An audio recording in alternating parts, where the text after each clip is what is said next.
नमस्कार, मी राहुल कुलकर्णी. मला फार आश्चर्य वाटलं की केवळ 5-6 एकर तेवढंच का 6 एकर जमीन जर ॲक्वायर केली तर ह्या मंडळींचं असं म्हणणं आहे की चाकणमधल्या ट्रॅफिक जामचं 50% प्रश्न मिटणं. आणि त्यांनी तिथे ग्राफिक्स पण तयार केले. मला तर आश्चर्य वाटतं की इतके IAS ऑफिसर तिथं आहेत आणि इतकी सगळी यंत्रणा, PMRD वेगळं आहे, चाकणची नगर परिषद वेगळी आहे, MIDC वेगळं काम करते, जिल्हाधिकारी वेगळं काम करत आहेत आणि त्याच्यात हा सगळा घोळ झाला आहे. 2 बाजूचे रस्ते पूर्ण झाले, मध्ये केवळ एक 5-6 एकरचं क्षेत्र बाकी आहे की ज्याच्यामुळे इतका मोठा प्रश्न निर्माण झाला आहे. मला खात्री आहे की जेव्हा हे आता बघतील मुख्यमंत्री तर त्यांनाही हे वाटेल की हे सोल्युशन आपल्याला अधिकाऱ्यांनी का नाही सांगितलं. बरं, हे असं पण सोल्युशन नाही आहे की जे होऊ शकत नाही, तिथपर्यंत गेलेले आहेत ते सगळे, पोचलेत. सो आता हे जरा कॅमेरा थोडंसं पुढं घेऊ आपण आणि प्रत्यक्ष 4 लेन कुठं बनलाय ह्या बाजूला येतं. एक तर तुमचा परिचय करून द्या, हे जरा तुमच्या हातात. मी ॲडव्होकेट प्रकाश घोरे, माजी उपनगराध्यक्ष चाकण नगर परिषद, सध्या नियोजन विकास समितीचा सभापती आहे. आणि तुमचं इंजिनिअरिंग झालेलं आहे? मी वकील आहे, कॉम्प्युटर इंजिनियर आहे, MBA आहे. असं पण नाही की ते, आणि माझं असं ठाम मत आहे की सनदी अधिकारी काय आकाशातनं पडलेले नसतं, त्यांना पण याचं सोल्युशन बघायला पाहिजे. सो प्रॅक्टिकली काय घडले ह्या बाजूला ते एकदा नीट लक्षात घेतलं की आपलं लक्षात येईल की इथंच ते सोल्युशन आहे. आता एक साधी अडचण केव्हा होते की जो मुंबईकडनं अहिल्यानगर असेल, छत्रपती संभाजीनगर असेल, ह्या बाजूला जाणारी जी सगळी इंडस्ट्रीयल ट्रॅफिक आहे त्याला एकच पर्यायी मार्ग उपलब्ध आहे. हा साधारणतः सगळा इंडस्ट्रीयल एरिया आहे. ह्या सगळ्या इंडस्ट्रीयल एरियाचा ट्रॅफिक हा जो जुना रस्ता आहे जो अहिल्यानगर संभाजीनगरकडे जातो, हे सगळं कलेक्ट होऊन ह्या चौकामध्ये येतं आणि ह्या हा चौक कुठला आहे? हा चाकणचा मुख्य चौक. या चौकामध्ये येऊन ते जुन्या रस्त्याने अहिल्यानगर संभाजीनगरकडे जातं. आता ह्याच्यावरती सोल्युशन काय आहे की ह्याला अप्रोच समांतर रस्ते बनवणे, जेणेकरून ह्या रस्त्यावरचा लोड कमी होईल. मग ह्या सगळ्या इंडस्ट्रीयल एरियाचं ट्रॅफिक पुणे नाशिक हायवेला पर्यायी मार्गाने आणण्यासाठी MIDCच्या 5व्या टप्प्यामध्ये ऑलरेडी त्याची प्रोव्हिजन शासनाने केलेली आहे. जो आपल्या 5व्या टप्प्याच्या अगोदर 4था टप्पा आहे, कॉर्निंग म्हणून कंपनी आहे, त्या कॉर्निंग कंपनीपर्यंत 4 लेनचा रस्ता आलेला आहे. तुम्ही इथं पाहू शकता, हा 4 लेनचा रस्ता इथं येऊन स्टॉप झाला, तो पूर्ण झालाय. हा इथपर्यंत पूर्ण झालाय. सिमेंट कॉन्क्रीटचा अतिशय छान उत्तम दर्जाचा रस्ता आहे, तो इथं स्टॉप झाला. इथून पुढचं काम प्रगतीपथावरती आहे. इथनं साधारणतः पुणे नाशिक हायवेला येण्यासाठी एक 8-9 किलोमीटरचा हा पूर्ण रस्ता आहे. त्याच्यातलं जवळपास 5-6 किलोमीटरचं काम पूर्ण झाले. आपण पाहू शकता ह्या कंपन्या पण इथं तयार झालेल्या आहेत. इथंही कंपन्या तयार झालेल्या आहेत. हे आता धोरणकर्त्यांना कळू द्या, जुना मॅप आहे आता. हा जुना मॉप आहे. एक मध्ये ह्या बाजूनं पूर्ण आहे, पुढच्याही बाजूनं पूर्ण आहे, मध्ये तेवढा गॅप आहे. मध्ये पण एक पॅच झालेला आहे. मध्ये पण एक पॅच जो राहिलेला आहे. आता तुम्ही गुगल इमेज वरती पाहू शकता की इथं पूर्ण आहे, त्याच्यानंतर इथपर्यंत पूर्ण झालेला आहे. आणि मधला जो न झालेला गॅप आहे ह्याच्यामध्ये थोडस शासनाचं उदासीन धोरण ते सोडून द्या, ते नंतर बोलू. काय म्हणतो तर ह्याच्यामध्ये पवना धरण रस्त्यांचं पुनर्वसन झालं, ते नंतर बोलू आपण. मध्ये न झालेला पॅच किती आहे? तो साधारणतः 1 किलोमीटर. 1 किलोमीटर मध्ये ऍक्च्युअल 200 ते 300 मीटरचा एरिया आहे की ज्याच्यातल्या शेतकऱ्यांच्या अडचणी आहेत भूसंपादनाच्या. गंमत अशी आहे की 200 ते 300 मीटर जर ॲक्वायर केलं तर किती टक्के प्रश्न मिटू शकतो? किमान 50% प्रश्न मिटू शकतो. आंबेठाण रोड मी मेन्शन करतो, चाकणचा आंबेठाण रोड आणि म्हाळुंगे ते चाकणचा मुख्य चौक हा जो राज्यमार्ग आहे, ह्या राज्यमार्गांवरचं 50% पेक्षा जास्त ट्रॅफिक त्या रोडला डायव्हर्ट होईल. आणि अहिल्यानगर किती पॅच ॲक्वायर करायचं? 200 ते 300 मीटरचा पॅच ॲक्वायर करायचा आहे. 300 मीटरचे 2 पॅच. आता ह्याच्यावरती कुठली समिती नेमण्याची गरज नाही, काही नाही. शासनाचे जे काही अधिकारी 2 दिवस जर मुख्यमंत्री साहेबांनी आदेश दिले आणि त्यांना बसून ठेवलं इथं, तो प्रश्न 2 दिवसात निकाली निघेल. एवढा सोपा प्रश्न आहे. तुमचं असं मत आहे आणि हे इथलेच ग्रामस्थ आहेत, त्यामुळे ह्यांना सगळं माहिती आहे. दोन्ही बाजूला रस्ता तयार आहे, 4 लेन तयार आहे, सिमेंटचा 4 लेन आहे. फक्त मध्ये 200-300 मीटर तो मुंबईकडनं तळेगाववरनं इकडं नाशिककडे जातो. म्हणजे जी आता मुख्य 3रा आणि 4था टप्पा झाला, जी नवीन इंडस्ट्री आली ती सगळी त्या रस्त्यावरती आहे. आता 2 गोष्टी, हे जे 3 रस्ते दाखवले आम्ही, म्हणजे पलीकडचा MIDCचा, मधला आंबेठाण रोड आणि हा कॉर्निंगचा रस्ता म्हणतो आम्ही याला, तर यांना जी कनेक्टिव्हिटी आहे ती PWD आहे. त्या कनेक्टिव्हिटी 2-2, 5-5 किलोमीटरच्या आहेत. त्या जर व्यवस्थित केल्या सगळ्या आणि हा रस्ता फक्त 200 मीटरचे 2 पॅच आहे.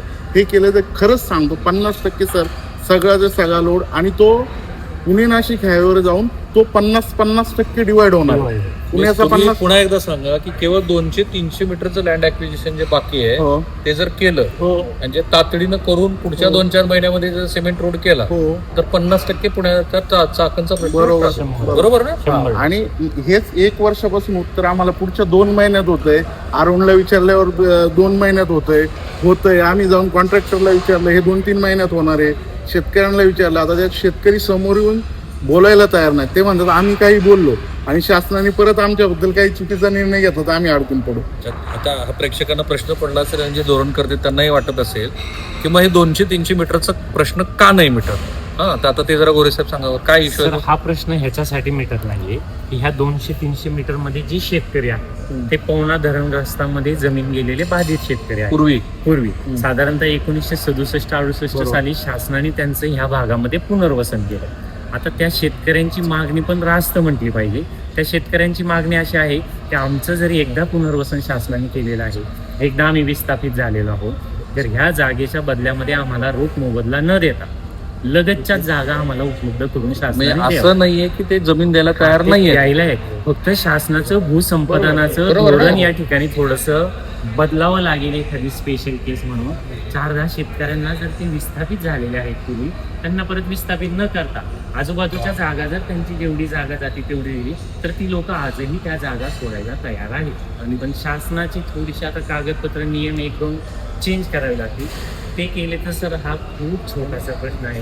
ह्या एवढ्या मिटिंग फार्स करण्याची सुद्धा हे अंतर पुन्हा एकदा सांगा बरं की किती मीटरचं अंतर आहे. 200 ते 300 मीटर अंतरामधल्या शेतकऱ्यांचं फक्त शासनाला व्यवस्थित नियम चेंज करून पुनर्वसन जर करता आलं तर हा रस्ता नियम तुम्हाला चेंज करायची काय गरज आहे. आता पुरंदरमध्ये सरकारनं ती भूमिका घेतलीच आहे. जेव्हा आम्ही हा मुद्दा मांडला की कमर्शियल एस्टॅब्लिशमेंट जी काही पुणे एअरपोर्टच्या पुरंदर एअरपोर्टमध्ये होईल त्याच्यातला एक पार्ट त्यांना दिला पाहिजे. तो सरकारनं धोरणात्मक निर्णय घेतला. असा धोरणात्मक निर्णय इथं घेता येऊ शकतो. केवळ 200-300 मीटरचं हे प्रकरण असेल मला तर फारच आश्चर्य वाटतं. पण मला शेवटची गोष्ट म्हणजे मला एक असं वाटतं की हा जो प्रॉब्लेम आहे हे अधिकारी जे यांनी 2-3 वर्ष घेतले, खरंच मुख्यमंत्री साहेबांना किंवा सावंत साहेबांना माहिती आहे हे आधी तुम्ही त्यांना पण क्लिअर करा. वॉर्निंग पर्यंतचा रस्ता हा 5 वर्ष अगोदर झालेला आहे. बरं, आता आपण हा म्हणतो 2 टप्प्यातले हे जे शेतकऱ्यांचे वगैरे प्रॉब्लेम आहे, हे प्रॉब्लेम तुम्हाला समृद्धी बनवताना आलेले नव्हते का? किंवा लिंक रोड करताना. लिंक रोड तर ठीक आहे, एका मुंबईचा वर्षामध्ये झालं. तुम्हाला शहर जोडायचे, आमच्या जमिनी घेतल्या सगळ्या घेतल्या, हे प्रॉब्लेम आता सुरू नाही झाले. MIDC ज्याचं आधी इन्फ्रास्ट्रक्चर सगळं उभं करायला पाहिजे होतं. नाही, ठीक आहे आता त्याचं फार विचार जाण्यात करू शकते, पण नाही हा मुद्दा सगळ्यात महत्वाचा आहे नाही. हा. पण हा कुणाला ह्याच्या आधी लक्षात आणून दिलाय का तुम्ही? आणून दिला लोकप्रतिनिधीला दिलाय हो, का? सगळ्यांना? लोकप्रतिनिधींना पण माहिती आहे. सर गावातलं जो ग्रुप आहे लहान ना ट्रॅफिक मुक्ती 10 वर्षाचं पोरग पण बोलता म्हणतो कॉर्निंगचा रस्ता झाला तर लय भारी काम होईल. मग जर त्या 10 वर्षाच्या पोराला कळतंय, शाळेत जे विद्यार्थी जातात त्यांना कळतंय, तर हे शासनाला किंवा अधिकाऱ्यांना काय कळत तुमचं का मत नाही? आहे? ज्यावेळी प्रथमतः हा मुद्दा लक्षात आला आणि PMRD वरती आपण आंदोलन नेलं होतं, हो. त्यावेळेस तुम्ही सुद्धा 14 ते- महिन्यापूर्वी. बरोबर.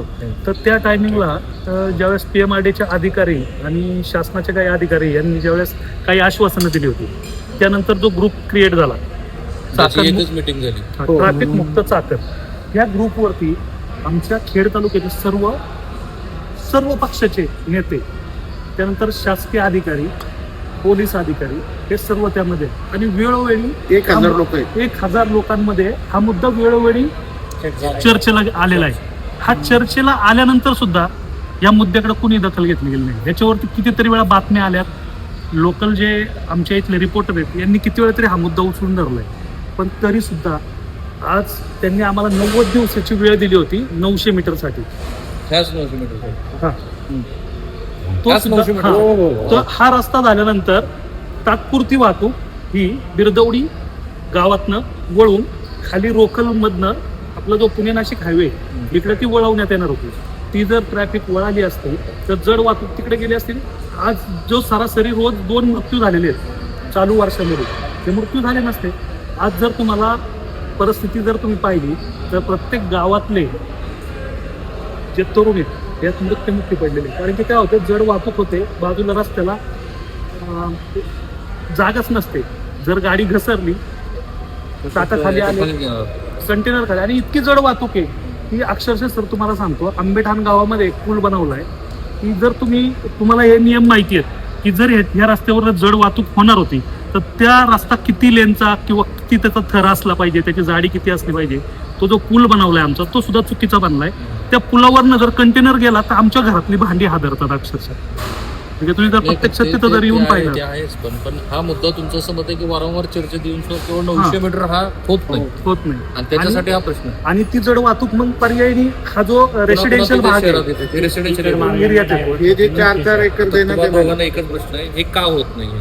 ह्याच्यामध्ये सर मला तुमच्या माध्यमातून हे सांगायचं आहे की शासन दरबारातले मधले जे अधिकारी आहेत त्यांचं वरिष्ठ मुख्यमंत्री महोदय असतील, उद्योगमंत्री असतील, त्यांच्याकडे जे कम्युनिकेशन आहे हे कुठेतरी चुकतं आहे. ॲक्च्युअल मुद्दे मांडण्यासाठी जसे स्थानिक लेवलला तिथल्या 4 लोकांना जर गेला मुख्यमंत्री महोदयांकडे, उद्योगमंत्र्यांकडे जर हे आपण जे काही मीटिंग तिकडे अधिकारीच मीटिंग घेतात, ज्यांना याचा त्रास होतो. आजच्या मिटिंगला काय होणार? अधिकारी आजची मिटिंग म्हणत आहे, मंत्री 2000 त्यांना उत्तरं देणार आहेत, अमुक आणि निघून जाणार. प्रश्न मूळ मुद्दा परत तिथेच आहे. ही सगळी चर्चा आपली नंतर 2 मिनिटासाठी परत बाजूला ठेवू. मुख्य समस्या काय आहे की MIDCची जी काही अवजड वाहतूक आहे ती चाकण एवढं मोठं शहर आहे, ह्या शहराच्या मध्ये आलेलं ट्रॅफिक आहे. याला सोपा पर्याय काय आहे? शहराच्या उत्तर बाजूनी आणि दक्षिण बाजूनी पर्यायी मार्ग MIDCच्या वाहतुकीसाठी काढावा. उत्तर बाजूचा जो मार्ग आहे आपण चर्चा केल्यासाठी 200 ते 300 मीटर ट्रेनिंग आहे.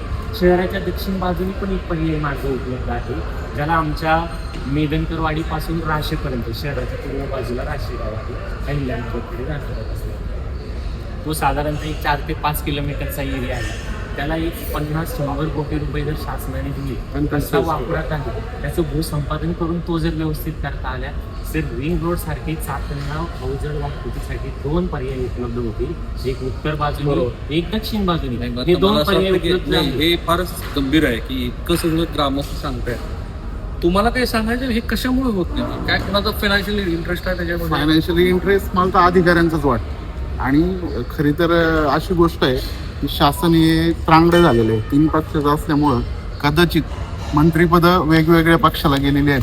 त्यामुळे अधिकारी पण नाही घाबरतात किंवा त्यांना करायचं नाहीये का, किंवा अधिकाऱ्यांना याचा काही मला नाही वाटत की काही परिणाम होतोय किंवा काय होतोय. मला खात्री आहे की आता हा मुद्दा जो मांडला गेलाय 200-300 मीटरचा, की हा तुम्हाला काय सांगायचं काय? आता ज्यावेळी 2023ला ऑगस्ट महिन्यामध्ये शासनाने या रस्त्याचा पाहणी दौरा केलेला आहे आणि पूर्ण आराखडा तयार आहे, सगळे प्लॅन्स तयार आहे, सगळे प्लॅन्स तयार आहे. मग तुम्ही पुन्हा एकदा ही समिती का गठीत करता? पुन्हा आराखडा का? हे फक्त तुमचं समाधान करण्यासाठी आहे. म्हणजे मला आज जे चालू आहे ना ते मीटिंग वगैरे, हे सगळं यांचं समाधान करण्यासाठी मागच्या PMRD जो मोर्चा काढला होता त्यात तुम्ही पण होते. तुमच्या समोर जे PMRDच्या हीच समिती स्थापन केली. या समितीत काय बदल झाला सांगा? मला एवढंच म्हणायचंय की आता हे जे सोल्युशन ग्रामस्थ सांगतायत त्याच्यात तातडीनं अंमलबजावणी करायला काहीही हरकत नाही. मला तर फारच आश्चर्य वाटलं की जर 200-300 मीटरसाठी इतकं त्रांगडं होऊन बसलंय तर मग आता मुख्यमंत्र्यांची जबाबदारी आहे की त्यांनी ह्या सगळ्या मंडळींना घ्यावं आणि ते अधिकारी थोडेसे बाजूला ठेवावे, जरा ग्रामस्थांशी बोलावं, कारण ते रोज प्रॅक्टिकली हे सगळं फेस करतायत. आणि आता हे स्वतः IT इंजिनियर आहेत, हे पण तज्ज्ञ आहेत त्या वेळेचे. हे काय अगेन की हे जे अधिकारी आहेत ते काय आकाशातनं पडलेले नाही. उलट या मंडळींच्या बरोबर तुम्ही बसून जर चर्चा केली तर कदाचित मला असं वाटतं की काहीतरी व्यापक सोल्युशन पण निघू शकतो. मला खात्री आहे की या व्हिडिओनंतर त्याच्यात बरीच चर्चा होऊ शकते. थांबूया आपण.